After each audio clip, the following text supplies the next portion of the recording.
The Ukrainian army says it has made major gains over the last day around Kherson, after Russia said it was withdrawing from the southern city. Ukrainian troops say they have taken back the key town of Snurivka, 50 kilometers, 30 miles, to the north of Kherson. Kyiv has also claimed big pushes on two fronts near Kherson, including advances of 7 kilometers in some places. Russia says it has started to exit the city, its top gain in the invasion, but the process could take weeks. Wednesday's announcement was viewed as a major setback for Moscow's war effort, though Ukrainian officials were skeptical, warning that the maneuver could be a trap. There was no immediate evidence of any mass-scale Russian withdrawal from Kherson. Ukraine's commander-in-chief Valery Zaluzhny said on Thursday that he could not confirm or deny the pullout, but said his own forces had made important advances. General Zaluzhny said his soldiers had driven forward on two fronts on the western bank of the Dnipro River, an area of land which encompasses Kherson, taking control of 12 settlements.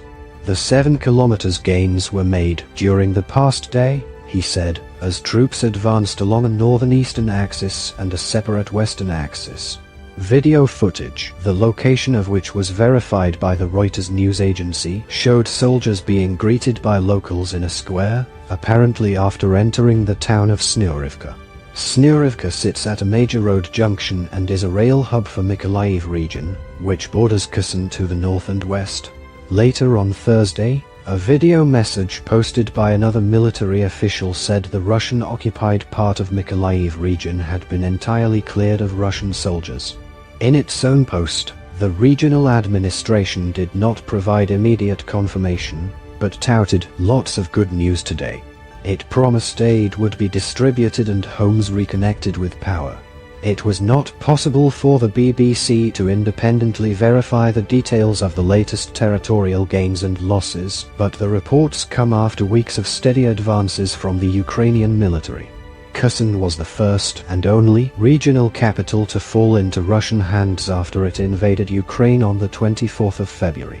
From late September, it was viewed by the Kremlin as Russian territory, following so-called referendums in occupied areas of Ukraine that were widely discredited by the international community. On Wednesday, Moscow said it was no longer possible to supply the city, saying it would step back from the western bank of the Dnipro, a river which bisects Ukraine. Notably, Russian President Vladimir Putin did not take part in the televised announcement. Ukraine's General Zaluzhny said Russia was left with no option but to flee, after its supply lines were destroyed and its command systems disrupted. Jens Stoltenberg, the chief of the NATO military alliance of Western nations, said it was clear Russia was under heavy pressure, but that it was important to see how the situation on the ground develops.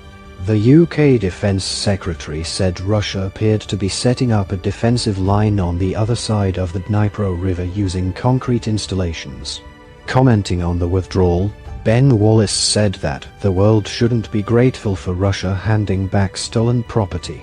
A Ukrainian presidential advisor said it was too early to celebrate, accusing his enemy of wanting to turn Kherson into a city of death by leaving mines and plotting to shell it from afar. That could add to the casualty count of a war which has already killed or injured 100,000 soldiers on each side and 40,000 civilians, according to the latest estimate from a senior U.S. general.